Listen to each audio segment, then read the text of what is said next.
Il y a tellement d'infos que je m'y perds. Je trouve que c'est difficile d'y voir clair quand même. Souvent, je trouve que tout est trop superficiel. Je pense qu'il y a trop d'infos et... C'est très angoissant. La première, J'ai besoin de repères. les clés, J'ai envie de comprendre. Arnaud Ruyssen. Bonjour à toutes, bonjour à tous et bienvenue dans Les Clés où l'on va parler de Bruxelles aujourd'hui avec cette question: quels seraient les effets d'une fusion des zones de police, des communes, voire aussi des CPAS? Au-delà du débat politique toujours très clivé sur ces enjeux, on va surtout essayer d'être concret et de mesurer quelles pourraient être les opportunités, les conséquences pour les Bruxellois si on allait vers de telles fusions. Et on a 27 minutes pour y voir clair. La première, les clés.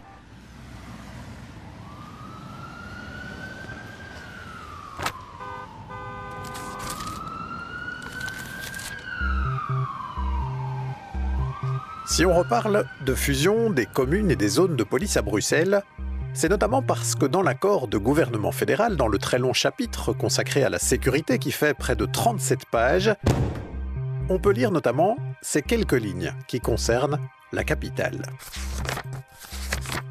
Ces dernières années, il est à nouveau apparu clairement que la politique de sécurité à Bruxelles était trop fragmentée.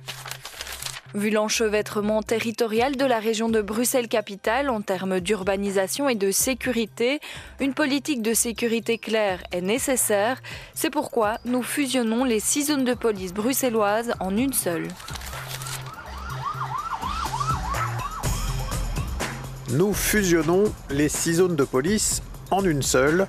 Lu comme ça, on a presque l'impression que c'est déjà fait.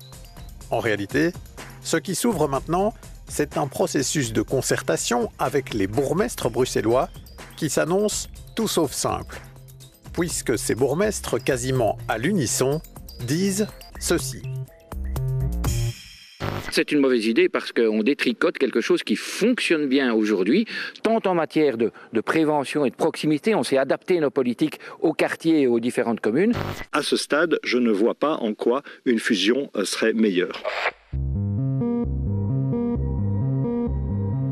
Et là, je vous ai choisi à dessein 2 bourgmestres qui font partie des formations qui ont justement négocié l'accord au fédéral. Benoît Serex, bourgmestre Les Engagés de Woluwe Saint-Pierre, et Boris Diliez, bourgmestre MR de Uccle. Mais alors, que va faire concrètement le ministre MR de l'Intérieur Bernard Quintin face à ce tir de barrage nourri des bourgmestres? Il répondait récemment à cette question chez nos collègues d'RTL. Je suis diplomate, je pense que mes talents de diplomate auront à se déployer dans ce travail, donc je vais aller voir les bourgmestres, je vais aller voir les chefs de corps, on va discuter, on va voir comment on peut être plus efficace. Et on devine déjà l'idée dans ces mots qu'on pourrait peut-être ne pas aller vers une fusion pure et simple, mais une possible solution intermédiaire. Il y a certainement déjà au départ des choses que l'on peut mettre en commun en termes techniques, en termes administratifs, qui peuvent permettre d'avoir des gains d'efficience et de mettre plus de policières et de policiers sur le terrain. L'avenir dira donc jusqu'à quel point on ira dans la réalisation concrète de cette volonté de fusion venue du fédéral. Mais on sent bien aussi chez les bourgmestres que les craintes ne s'arrêtent pas à l'avenir des seules zones de police. On met un pied dans la porte avec la fusion des zones de police. Ce sera peut-être dans le futur la fusion des communes ou la fusion des CPAS. Et si Benoît Serex dit cela, ce n'est pas pour rien, puisque dans les plans des partis flamands qui voudraient monter ensemble au gouvernement bruxellois, il y a justement aussi ces éléments-là. Dans une note de travail de la formatrice flamande Groen Elke van den Brandt, réalisée après concertation avec le VLD, la NVA et Vooruit, on trouve l'idée de transférer l'essentiel des compétences des communes vers la région et d'instituer à la place des communes Des districts locaux qui assument des tâches très proches du citoyen comme le sport, la culture, la communication et le travail auprès des jeunes et des seniors. Plus loin, on lit aussi le projet d'une fusion des CPAS, afin, je cite, de fournir une politique sociale cohérente et sans ambiguïté. ces projets de fusion, ils sont jugés imbuvables, notamment par le PS qui refuse de monter au gouvernement, en partie pour ces raisons-là, mais plus largement, tous les bourgmestres de la région bruxelloise s'inquiètent de cette idée de fusion. Alors, ces projets vont-ils rester, une fois encore, à l'état de débat très clivé ? Vont-ils faire bouger les lignes ? En tout cas, nous, ce qu'on va tenter de faire maintenant, c'est creuser les effets concrets que pourraient avoir de telles fusions des zones de police et des communes.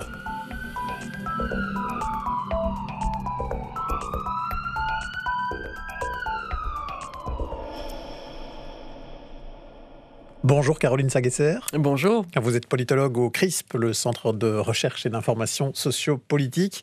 Un mot là-dessus. Tout d'abord, ces fusions, c'est souvent un terrain d'affrontement politique entre la Flandre et Bruxelles. En général, c'est surtout à ce niveau-là, où chacun campe sur des positions, où on a l'impression qu'on voit plus ce dossier sous un prisme communautaire que sur les aspects concrets, que sur les enjeux de terrain de telles fusions. C'est aussi votre impression ? Oui, vous avez parfaitement raison. Et donc, dans ce dossier, ce qui fâche avant tout, c'est un peu le contexte. Effectivement, cette idée des fusions des zones de police ou des communes, c'est un dossier qui est éminemment communautaire. Et puis, dans l'accord de gouvernement, il y a autre chose qui fâche. Avant l'extrait que vous avez lu, il y a un petit paragraphe qui dit que voilà, le gouvernement de l'Arizona est déterminé à encourager les fusions de zones de police. Et donc, ça, c'est valable pour tout le territoire de la Belgique. Donc, ailleurs, on encourage. Par contre, à Bruxelles, on va imposer. Donc là aussi, ça nous ramène à des craintes d'une espèce de mise sous tutelle de la région par le fédéral. Donc il y a cette double tension, flamand-francophone et puis fédéral, régional, dans un contexte très difficile, puisque, vous le savez, il y a un blocage institutionnel à Bruxelles, il n'y a pas de gouvernement. Donc tout ça renforce un peu cette impression de menace qui pèserait sur la capitale. Et ça empêche sans doute de réfléchir, je dirais, de façon sereine au contenu éventuel des changements proposés, à leur impact, parce que si on se dégage un peu de cette dynamique belgo-belge, on peut remarquer que dans les États fédéraux, généralement, il y a des compétences de police au niveau des entités fédérées. On peut aussi se demander s'il est vraiment raisonnable qu'à l'échelle de la capitale de l'Europe, même si c'est la ville de Bruxelles, la capitale, mais nous parlons bien de la région, est-ce normal qu'il n'y ait pas, à l'échelle de la région de Bruxelles-Capitale, un commandement unifié pour la sécurité et pour la police ? Là, ce ne sont pas les événements récents qui vont nous inciter à croire que tout fonctionne pour le mieux dans le meilleur des mondes maintenant. Donc c'est vrai qu'on est handicapé par cette incapacité à réfléchir sereinement, je dirais, aux meilleures pratiques, indépendamment des sous-entendus, je dirais, politiques. Donc cette trame, quelque part, d'inquiétude chez les Bruxellois d'être un peu mis sous tutelle par la Flandre et la Wallonie, et peut-être surtout la Flandre, quelque part empêche de se poser parfois certaines questions de fond sur les conséquences que ça pourrait avoir, sur les opportunités ou sur les problèmes aussi très concrets que ça pourrait poser. Avec nous, il y a aussi Pauline de Glume. Bonjour. Bonjour. Merci d'être avec nous. Vous êtes journaliste à l'Écho et vous venez de faire justement un dossier sur le sujet pour votre journal que je recommande à nos auditeurs d'aller lire. Un dossier où vous êtes justement, vous, parti plus du terrain, de ce qui se joue aujourd'hui, de ce que ça pourrait changer. Et il y a un premier constat dans votre papier, c'est que c'est pas facile justement de trouver des données d'objectivation de tout cela, justement parce que le débat, il est surtout resté politique jusqu'ici et qu'on n'est pas souvent rentré dans le débat de fond. C'est fou, parce que c'est un débat éternel, il revient souvent et finalement, en effet, on a peu d'éléments concrets et je pense que c'est en effet lié à des postures qui sont un peu caricaturales finalement des deux côtés, parce que si on reprend plus pour la fusion des zones, on a l'impression, si on schématise, qu'on a donc surtout des néerlandophones, maintenant on voit aussi qu'on a le président Diomaye, mais si on schématise, on a surtout des néerlandophones qui parlent de ça un peu comme d'une évidence, c'est évident, c'est mieux, ce sera forcément plus efficace, mais sans parfois détailler le pourquoi, c'est un peu présenté comme une solution miracle à tout. Et de l'autre côté, on a des bourgmestres qui défendent vous l'avez dit, toutes couleurs confondues, le statu quo, et c'est quasiment circulé, il n'y a rien à voir. Tout est nickel, on a des zones de la taille idéale, elles collaborent parfaitement entre elles, surtout, il ne faut pas casser l'outil, il ne faut rien changer. Et en fait, sans doute que ni l'un ni l'autre n'ont totalement raison. C'est-à-dire que quand on dit que c'est la solution miracle, c'est la solution miracle à quoi ? Si on parle du narcotrafic, qu'on a maintenant ce phénomène, on voit bien qu'il y a d'autres villes avec une zone unifiée comme à Anvers, de la taille de la ville où ça permet pas d'enrayer le phénomène. On est sur quelque chose qui dépasse les frontières des villes, qui dépasse même les frontières des pays. Donc là, ok. Mais après, est-ce que ça signifie pour autant que sur le terrain, il y a aucun problème, aucune difficulté liée au fait d'avoir des frontières de zone qui tombent sur un territoire en fait ultra dense, sur des avenues où il y a peut-être énormément d'accidents, des phénomènes criminels localisés à cet endroit-là. Et là, c'est vrai qu'on est assez bloqué comme journaliste sur les éléments concrets, parce qu'on a des bourgmestres qui sont tous alignés, et finalement, si on se dirige vers la police, où la parole est quand même contrôlée, on se retrouve avec des cellules de communication, des chefs de corps, qui sont très alignés aussi, mais peut-être pour les mêmes raisons que les 10 bourgmestres. Et donc, c'est vrai qu'il faut descendre d'un étage et essayer d'entrer en contact avec plus de l'opérationnel pour se rendre compte que non, tout n'est quand même pas parfait avec les 6 zones de police bruxelloises aujourd'hui. Alors, si on reste dans le concret, Pauline de Glum, c'est vrai qu'on peut décrire un peu cette situation. On a 6 zones de police. Comme la région bruxelloise, c'est déjà une région d'une taille assez importante. Enfin, pour une ville, en tout cas, c'est une ville de taille assez importante, avec une population assez dense. C'est vrai que chaque zone de police, c'est déjà des enjeux important et qu'on pourrait se dire, si on élargit encore, ça va encore augmenter les enjeux à gérer pour une zone géographique. Par contre, si on regarde le découpage, comme vous le disiez, parfois on a des zones de police qui vont se découper sur une même avenue, une même rue, et donc si ça se passe d'un côté de la rue ou de l'autre, pratiquement, je caricature un petit peu, on va être sur une zone de police ou sur une autre.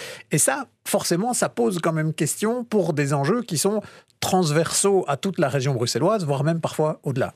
Oui, c'est marrant, comme ce critère de taille est toujours évoqué par les bourgmestres. La taille des zones serait parfaite parce qu'ils sont dans le top 12 en termes de population présente dans la zone, donc dans le top 12 à l'échelle du pays. Donc c'est vrai que c'est des grandes zones. Il y avait une étude commandée par le fédéral, l'université de Gand, pour voir aussi un peu la taille idéale, mais plus en termes d'agents opérationnels. Et là aussi, Bruxelles était dans la fourchette, donc les bourgmestres l'ont dit, on est tout nickel en termes de taille. Mais est-ce qu'en fait la taille compte? Est-ce que c'est ça l'argument pertinent? Ou est-ce qu'en fait le problème à Bruxelles, c'est que le territoire est dense, enchevêtré, et qu'il fonctionne comme un tout, et avec une criminalité qui ne s'arrête pas à un moment aux frontières des zones. Et à ce moment-là, peut-être qu'en fait la taille n'est pas le bon port d'entrée dans ce dossier. Ceci dit, il y a quand même des éléments qui créent de la transversalité déjà aujourd'hui. On n'est pas dans une logique où chaque zone travaillerait absolument dans son coin. Vous le mettez aussi en évidence dans votre article. Il y a quand même des structures qu'on a créées pour qu'on se parle, pour qu'on puisse mener des politiques qui sont à l'échelle des 6 zones et pas seulement d'une zone en particulier. Donc on a quand même déjà travaillé un petit peu ces dernières années à avancer là-dedans. Oui, il y a le fameux plan global de sécurité et prévention avec la création de Bruxelles, BPS, Bruxelles Prévention et Sécurité, un nouvel organisme. Il y a les conseils régionaux de sécurité quand il y a vraiment des risques accrus, on pense plus au terrorisme ou des menaces en tout cas assez fortes. Mais ça ne règle pas forcément les problèmes opérationnels de terrain. Et c'est vrai que là, quand on parle à des agents, eux évoquent des choses où c'est vrai que c'est pas comme les communes où chaque citoyen peut être confronté à la disparité de services. Si on n'est pas en contact avec le personnel dans les zones, on va pas forcément se rendre compte de ça. Mais ils évoquent des choses assez concrètes comme la tentation qui existe de repousser des phénomènes criminels juste dans l'autre zone au lieu de les régler. Ça, c'est quand même dingue. Et puis après, toutes sortes de services qui font doublon, en fait. Ça peut être toutes ces brigades anti-agression qui ont des noms différents selon les zones, mais qui ont aussi un nombre de personnels différents, des moyens différents, parfois pas même les mêmes formations. On a regroupé, et ça donnait l'impression que c'était un progrès, les dispatchings au centre de crise régional, le nouveau centre de crise. Mais en fait, il peut s'activer dans le cas de grosses menaces, mais sinon ça reste 6 dispatchings séparés qui travaillent côte à côte, avec à chaque fois un duo de chefs à leur tête. Donc, il y a encore des choses à faire. Il y a des vraies questions qui se posent, on l'entend dans ce que vous nous dites là. Il y a quelqu'un qui s'en pose d'ailleurs déjà depuis un petit moment des questions sur tout ça, c'est Christian de Valkener, qui est un ancien procureur. Il n'a pas été procureur à Bruxelles, mais plutôt du côté de Charleroi et de Liège, mais il est bruxellois. Et lui, il en est persuadé, il y a quelque chose à faire au niveau de la fusion des zones de police. Sarah Pousset lui a passé un petit coup de fil. C'est en travaillant sur l'évaluation de la réforme des services de police de 2002 que Christian de Valkener s'est aussi penché sur la question des zones de police et leurs possibilités de fusion. Le président du tribunal de première instance de Namur en est convaincu, fusionner les zones de police bruxelloises apporterait plus d'efficacité sur le terrain. Les problématiques de sécurité obéissent à la loi de Pareto. C'est-à-dire qu'au fond, il y a un petit nombre de lieux sur un ensemble urbain qui concentre un grand nombre de problèmes de sécurité, si vous voulez. Et donc, c'est l'importance de pouvoir finalement agir sur ce qu'on appelle des hotspots, c'est-à-dire des endroits qui concentrent des problèmes de sécurité. Et donc, dès le moment où vous avez un éparpillement, si vous voulez, des forces et des services de police, ça devient beaucoup plus compliqué de travailler sur des hotspots. Parce que les hotspots, évidemment, ils ne recoupe pas nécessairement le territoire d'une zone de police. Pour Christian de Valkener, une fusion des zones permettrait aussi d'effectuer des économies d'échelle, notamment du côté de tous les services d'appui des commissariats comme la logistique ou la comptabilité. Ces moyens économisés pourraient ainsi être mieux alloués pour améliorer la sécurité à un coût identique, voire moindre. On a quand même sur le plan de la sécurité des situations très très contrastées. Par exemple, dans les zones du sud de Bruxelles, le sentiment d'insécurité tourne autour de 7-8%. Par contre, quand vous allez dans le nord de Bruxelles, on monte à du 20% de taux d'insécurité. Et donc, ça montre bien qu'il y a vraiment une urgence à prendre en main, à bras-le-corps, cette question de la sécurité, au travers d'une fusion des zones de police, qu'on peut améliorer cette sécurité, que ce soit sur le plan subjectif ou sur le plan objectif. Cette super zone bruxelloise deviendrait donc la plus grande de Belgique et serait chargée de plus d'1,2 million personnes, un ordre de grandeur quand même moins important que d'autres villes européennes. Oui, la préfecture de police à Paris, elle gère 10 millions d'habitants quelque part, donc 10 fois plus. Alors, je ne dis pas que tout est parfait au niveau de la préfecture de police de Paris, mais je veux dire que ça montre en tout cas que c'est parfaitement possible de gérer la sécurité avec un seul corps de police pour une population d'1,2 million d'habitants, quoi. Enfin, dans ce modèle fusionné, Christian de Valkener n'oublie pas les bourgmestres qui garderaient leurs compétences, mais qui s'entretiendraient désormais avec un corps de police global pour la région et non plus avec leurs zones respectives. Et c'est là qu'on rentre dans des questions forcément un petit peu techniques et organisationnelles. Caroline Saguesser, aujourd'hui, quand il y a une zone de police, on a plusieurs communes qui sont concernées et un conseil où siègent justement les bourgmestres des communes concernées. Si on devait aller vers une fusion des zones de police à l'échelle de la région, ça veut dire quoi? Qu'on aurait une sorte de conseil avec 19 bourgmestres? Oui, c'est une question très importante. Donc actuellement, pour chaque zone de police, il y a un conseil de police, il y a un collège de police, il y a un conseil de police composé de conseillers communaux au prorata des communes qui sont membres de la zone, et puis il y a un collège de police qui réunit les bourgmestres. Donc si on se contente de fusionner, eh bien on va arriver à une institution, une organisation qui sera gérée par les 19 bourgmestres, dont on a bien entendu qu'ils n'étaient pas favorables à ce type de fusion. Donc ça pose quand même question quant à l'efficacité opérationnelle de ce futur dispositif si on se contente de cela. Alors ce qui pourrait faire sens effectivement, c'est de se dire finalement les compétences de sécurité, eh bien ce ne devrait plus être des compétences communale, ça devrait être une compétence régionale. Mais pour transférer à la région des compétences en matière de police, eh bien, il faut au minimum réformer la loi spéciale de 1989. Donc, il faut une majorité des 2/3 au Parlement, une majorité dans chaque groupe linguistique, qui sont des majorités dont le gouvernement Arizona ne dispose pas.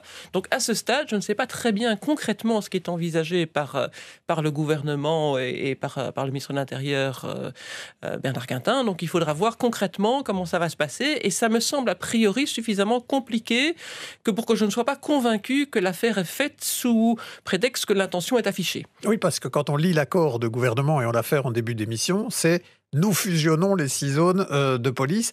On a l'impression qu'entre ce qui est dans le texte et la réalité de la mise en œuvre, il reste un long chemin. Et d'ailleurs, Bernard Quintin, dans ses mots, lui aussi, laisse entendre qu'il y a de la marge de négociation et que peut-être on ira que sur une partie du chemin et peut-être pas jusqu'au bout. Oui, effectivement, ce ne serait pas étonnant qu'on redéveloppe des coopérations renforcées, mais la fusion pure et simple risque de donner vie à un organisme qui n'aura en tout cas pas la simplicité, l'efficacité que le gouvernement semble souhaiter. Pauline de Glume, un petit mot encore sur un autre élément que vous aviez pointé dans votre article et que je trouve assez interpellant, c'est que les montants des dotations communales aux zones de police par tête d'habitants peuvent varier parfois de manière très spectaculaire d'une commune à l'autre. On sait qu'on a des disparités importantes au niveau de la région bruxelloise et en termes de profil de quartier, de profil d'insécurité, si je puis dire, et puis en termes aussi de profil de revenus des habitants, d'où contribution aux communes. Est-ce que ça, c'est un problème? Aujourd'hui, on a peut-être plus d'argent disponible potentiellement dans des communes qui ont peut-être moins d'enjeux de sécurité cruciaux à gérer? Ah oui, c'est vraiment tout à fait possible. Il y a un enjeu en fait de solidarité qui se pose. Ça se ressent au niveau de cette dotation, donc qui varie très fortement entre les communes plus exposées à l'insécurité et souvent aussi à la précarité et les autres. Mais aussi, comme le disait M. De Valkenaer dans son intervention, c'est l'enjeu de solidarité, il est dans la capacité à un moment à envoyer les moyens vers là où on en a le plus besoin. Je pense que ça, c'est difficile à admettre pour les bourgmestres qui ont un certain niveau de sécurité que eux jugent bonne dans les communes, notamment peut-être moins de première couronne. C'est cette peur qu'avec une fusion, il y ait une aspiration en fait des moyens vers les hotspots ou vers des zones historiquement plus grosses, vers Paul-Bru, qui a beaucoup plus de manifestations et autres à gérer. Mais donc, c'est eux à la fois un argument qui brandissent, mais on pourrait aussi dire que c'est un contre-argument. Non, c'est beaucoup plus logique de mettre les moyens dont on dispose là où on en a vraiment besoin. Mais on imagine bien l'idée d'un bourgmestre qui se dit moi j'ai une zone où il n'y a peut-être pas de gros problèmes d'insécurité. Ça veut dire que si on fusionne, je vais voir une partie de mes moyens filer ailleurs. Et donc là, on se retrouve évidemment sur des enjeux d'arbitrage entre l'intérêt particulier d'une commune, d'un bourgmestre, et l'intérêt général de la région et même au-delà. Ce qui nous emmène sur la question aussi de la fusion des communes, parce qu'on voit aussi que derrière cela, il y a aussi cet enjeu qui est proposé par les partis flamands à Bruxelles. C'est loin d'être sûr que ça se mettra en œuvre, puisque les partis francophones, jusqu'ici, font blocage, le PS en particulier, mais il n'est pas le seul par rapport à cette question-là.